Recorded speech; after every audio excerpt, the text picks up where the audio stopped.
Hello everyone and welcome back. If you're new, my name is Cassie Essery and this is Learn With Us. Today we are talking all about setting goals in honor of it being New Year's Eve and 2020, which is so crazy because it sounds so futuristic, but here we are. So, new year, new goals. If you're interested in how to set goals and actually make them work, then keep watching. Also, I make new videos every single Tuesday about teaching and life as a teacher. So if that's something you're interested in watching, then subscribe right down below. It's free. Also, if you're a subscriber, I would like to gift you with a free goals inspiration poster. So if you're interested, then just comment down below and subscribe, and I will send you the PDF to download. So first thing, these New Year's resolutions, as we call them, wipe it out. We are talking about goals. The word resolutions is kind of just a seasonal word that we associate with the new year. Kind of like decorating cookies and Christmas songs. They're all about that time, and it doesn't really fit if you're doing it in March. So I want you to call them goals instead, because goals are more of a year-round thing that you can work on all the time as opposed to my New Year's resolution. The second thing is that your goals need to be attainable. Do not set goals for yourself that you cannot achieve, okay? We know ourselves, and there's a difference between challenging yourself and just being ridiculous. If you make $30,000 a year, you are not going to become a millionaire. It's not gonna happen. So don't be like, this year I'm going to make $1 million. Not gonna happen, okay? You're just setting yourself up for failure or insanity. So choose something a little bit more attainable. How do I know what's attainable? Oh, good thing you asked. You'll know that something is attainable if you can actually do it. If you can do it one time, you can probably do it 2, 3, 4, 12 times. Or at least try to do it. Cut yourself some slack, people. It's okay. Having an attainable goal just means that it's possible. So pick something that can actually happen and that you have the means to do. The next part about attainable goals is pick something that you can measure, not like with a tape measure. Don't just say, I will make more time for, because that's just a mystery number.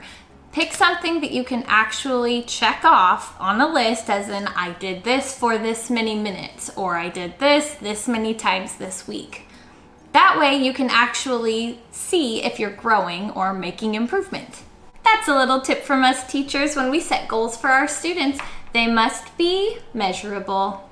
So for example, last year, my resolution was to go through the Bible project plan and read the whole Bible in a year. That was something that our church had decided we should do as a church, and I thought, that is awesome. I totally want to do that, okay? Without thinking about the fact that, number one, I don't like to read. I know it's terrible. I'm a teacher and I don't like reading. Keep watching, please. It'll get better. So I didn't think about the fact that I am so tired at the end of the day and I already don't like reading in general. Am I actually going to do that? Am I going to read chapters per night and follow the read scripture plan? Well, you guessed it, I didn't. And I actually kind of grew to resent it because it felt like homework, and especially with the Bible, you don't want it to be homework. You want it to be something that you want to do because you want to grow closer to the Lord, not because you have to check it off a list. So that was a bad goal for me. It was easy to measure though, because I could see that I was getting behind day after day after day after day after day. Yikes. So this year, one of my goals is to just plain read my Bible every day. Once a day, maybe even twice, but every day I'm going to be reading my Bible. That way I'm staying in the Word and working on my relationship with God, but it's not as forced or pressured in that sense as the program was. But if you want to read the whole Bible in a year, then definitely check out the Read Scripture app by the Bible Project. Super, super cool. I'm getting off topic. The next tip about setting attainable goals is to not pick too many. As an ENFP, I want to do all of the things, and that is something that I am constantly struggling with every day. I feel inspired inspired to make this and to do this and to sell this, and this is another way I can make money. Can't do everything. Same with goals. If you want to be successful, you need to pick just a couple. Maybe even just start with one so that you can actually be successful. And then you can set another goal later in the year. Another reason you want to call them goals and not resolutions, because you can't set a New Year's resolution in March. But can you set a goal? So I would suggest maybe picking three goals of things that you want to work on this year. A good place to start is to set one goal for the month, one goal for the week, and one goal for every day. So, for example, I'm going to read my Bible every day.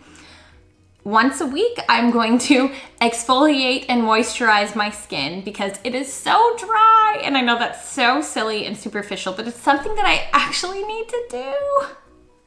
And then once a month, well, I haven't gotten that far yet, but I do want to find something that I can do once per month. If you feel like committing to once a day or once a week is too much, then just start with once per month and then build from there. Maybe you wanted to go on a run once every month. That's one more than you would have done. Not too bad. Okay, doing better. Maybe once every other week I can go on a run. Okay, maybe now once a week. Maybe once a day. Now that's crazy talk. You people who can run every day, good for you. That's not me. But pick things that you can do, that you can measure and check off a list that are attainable, something you are actually capable of doing. The last little tidbit is to tell someone else about your goals. I know that's kind of hard and it might be personal, but it really does help drive us towards meeting our goal. When you verbalize it and actually express, this is something I want to do, it actually kind of gets the ball rolling. Even if you're not even doing it in that moment, you're telling someone, this is something that I want to do for myself, for my kids, for my family, whatever. Telling someone else also gives you a little bit of accountability because they could ask you at any time, hey, how's that vegetable eating going? Oh man, I kind of made that promise not just to myself, but to my friend too, so I better pick it up again. Also remember that if you fail or falter, it's okay. Just keep going and try it again. That's kind of the fun part about once a week goals is that there's only 4 and then you can start over the next month. If you messed up in January, there are still 11 months to complete that goal, and that's definitely growth, at least to me. So that is it. Thank you so much for watching. I hope this helps you as you're setting your goals, not resolutions, this new year. If you liked this video, then please give it a thumbs up right down below and comment some revelation you might have had or some goal that you are setting for yourself this year. So thanks again for watching, and I will see you next Tuesday in 2020. Okay,